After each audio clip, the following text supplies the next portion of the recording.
Hello সবাইকে, কেমন আছো তোমরা? আমারও খুব ভালো কাটছে দিনগুলো। মনুকে নিয়ে কখন যে দিন হচ্ছে, কখন রাত হচ্ছে বুঝতেই পারছি না। চোখের পলকে আমার দিনগুলো কেটে যাচ্ছে। তো ভাবলাম আজকে একটু ব্লগ করি। ওর ভিডিওই নিচ্ছিলাম। অ্যাকচুয়ালি ওই পাকামো করছে। সকালবেলা উঠে দেখছি ঠাকুরঘরটা আমি ঝাড় দিয়ে বেরিয়েছি।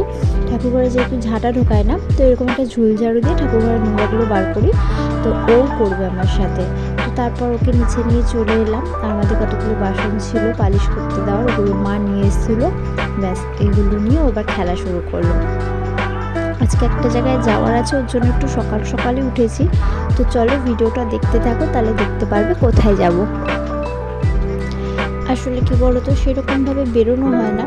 বেরোনোর ইচ্ছা থাকলেও সংসারের কাজ মিটিয়ে বাচ্চা সামলে তারপর আর এনার্জিটা থাকে না যে একটু বেরোবো। আগে যেরকম খুব ঘুরতে যেতাম হুটহাট, এখন আর সেটা হয়ে ওঠে না।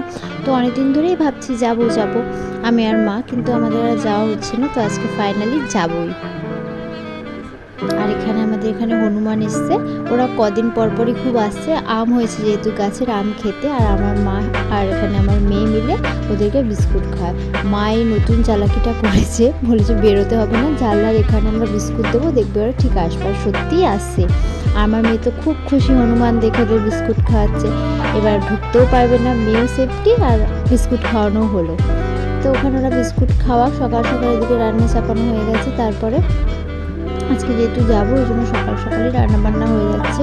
ওইদিকে মা তরকারিটা করে নিল।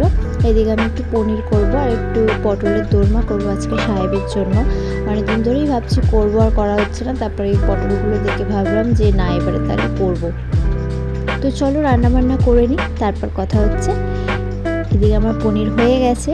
আর এই যে পটলের দোরমা এখনও হয়নি, যেহেতু এটা দুটো স্টেপে হয়, একটু টাইম লাগছে হতে। তো খাওয়া দাওয়া করে আমরা এখন বেরিয়ে পড়েছি। তাড়াতাড়ি একটু বেরিয়ে পড়লাম, মনু ঘুম পেয়ে যাবে, নইলেও ঘুমিয়ে গেলে আর যেতে পারবো না। ওই জন্য তাড়াতাড়ি করে আর ভিডিও করা হয়নি। কোনো মতে রান্নাবান্না করে খেয়ে দিয়েই বেরিয়ে পড়লাম তাড়াতাড়ি করে। আমরা এখন দিদিভাইয়ের জন্য অপেক্ষা করছি। তো ভাবলাম দিদিভাই আস্তে আস্তে মনার কটা ক্লিপ নিই ওর শর্টস ভিডিওর জন্য। তাই জন্য ওকে বললাম একটু ঢং কর, একটু হাঁট। এইসব করতে করতে দিদিভাইও চলে এলো। তো চলো এখন যাওয়া যাক।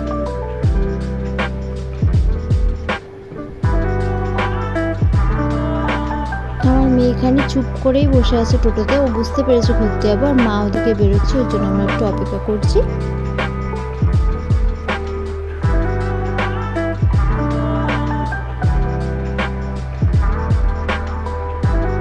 তো চলো আমরা বেরিয়ে পড়লাম, টোটোও ছেড়ে দিল। কোথায় যাচ্ছি চলো গিয়েই দেখতে পাবে।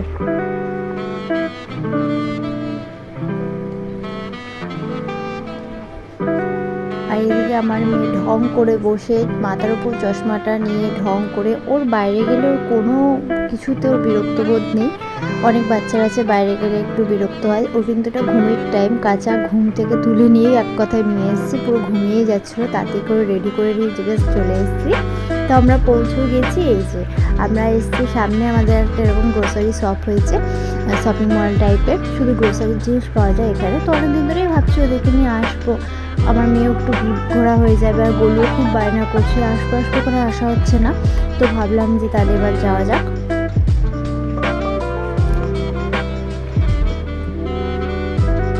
তো চলো কেনাকাটা হয়ে গেছে, বাড়ি গিয়ে দেখা হয় এবার।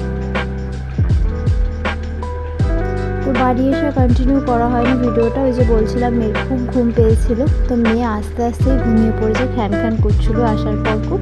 তো ওকে সাথে সাথে ঘুম পাড়ালাম, তারপর সব কিছু গোছালাম, যা যা কিনেছি ওগুলোরও আর ভিডিও করা হয়নি সেই মুহূর্তে, অনেকটা লেট হয়ে গেছিলো বলে। তো এসে এই যে ঘুম থেকে উঠে এই টাইমটা মনাকে একটু দুধ খাইয়ে নিয়ে তারপর ভাবলাম যে একটু এখানে যখন ফ্রি আছি তাহলে একটু নিজের ঘরের জিনিসগুলো একটু মুছি। ও খেলা করছিল, কিন্তু যেই দেখেছে মা মুছছে, ওকেও কাজ করতে হবে। তো ব্যাস নিজের একটা তাওয়াল নিয়ে মুছতে শুরু করে দিয়েছে এখানে। তো চলো মুছে টুছে এবার নিচে যাওয়া যাক। নিচে এসে দেখছি মা বিরিয়ানি করছে গরুর আবদারে। তো ভাবলাম তাহলে একটু ভিডিও করি। তো বিরিয়ানিটা হয়েই গেছিলো, আমি আসতে লেট করে দিয়েছি। লাস্টে এসে দেখছি মা বিরিয়ানি করছে। তো মায়ের বিরিয়ানিটা আমার খুবই ভালো লাগে, যেহেতু মা হালকা মশলা একদম করে। আমি যেহেতু চিকেনও খাই না, আমি জাস্ট আলু আর বিরিয়ানিটা খাই, কিন্তু আমার তাও খুব ভালো লাগে বিরিয়ানিটা। তো চলো খেয়ে নেওয়া যাক। খেয়ে দিয়ে ওপরে চলে এসেছে। আর আমার মেয়ে এখন বিস্কুটের প্যাকেট দেখেছে দাদাকে দিতে, তো ওও খাবে। ও কিন্তু একটা বিস্কুটও খায়নি, রাত 12টা বাজে এখনও জেগে রয়েছে।